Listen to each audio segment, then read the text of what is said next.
Барлықтарыңызға сәлемет сіздерме? Сәлем достар, қалайсыздар? Камераның алдында Юлия from Казахстан.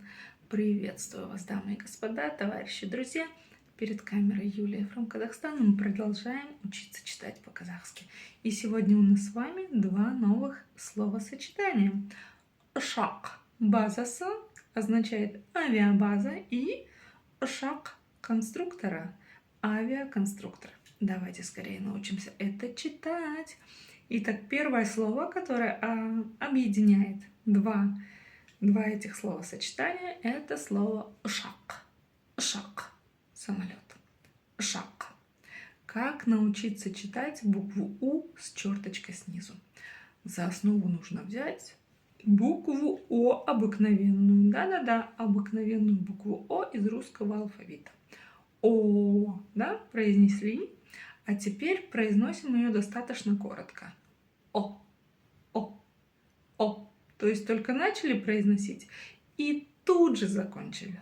О, о, о. Шаг, шаг, шаг.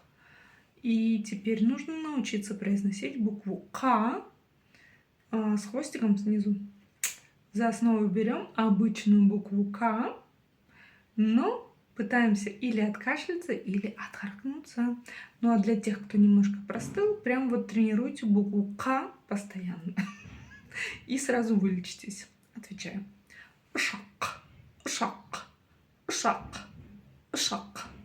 Едем дальше. База. Смотрите, ничего сложного, просто разделили по слогам и прочитали, как в алфавите. В конце стоит буква «ы», читается достаточно коротко, в отличие от ее русской версии. И что я хочу сказать, мы видим в конце окончание «с», а это означает, что между двумя этими словами построено словосочетание. А в слове «ұшақ» оно скрытое. Но это вы все узнаете, если будете изучать казахский язык.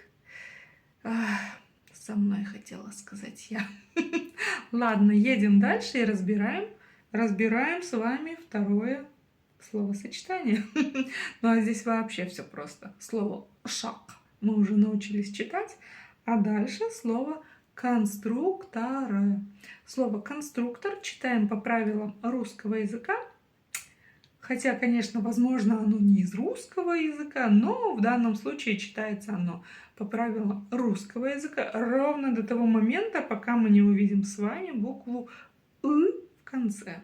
Конструктора. Конструктора. Буква «ы» читается очень и очень коротко. И ударение должно, конечно же, стоять в конце, скажем так, слова на букве «ы». Но в казахском языке буква «ы» читается очень коротко, и это означает, что ударение перескакивает на шаг вперед. В данном случае на слог вперед. Шаг конструктора. Конструктора. Шаг конструктора.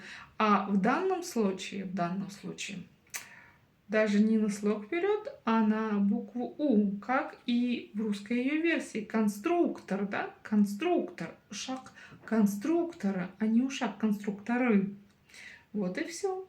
Дамы и господа, я надеюсь, что сегодня вы научились читать еще два словосочетания на казахском языке, и вам все нравится, и вы понимаете, что это очень легко и просто, поэтому увидимся в следующий раз. И читайте мои большие тексты, потому что это очень и очень сильно облегчает чтение на казахском языке. Ну а с вами была я, Юлия from Казахстан, и увидимся в следующий раз.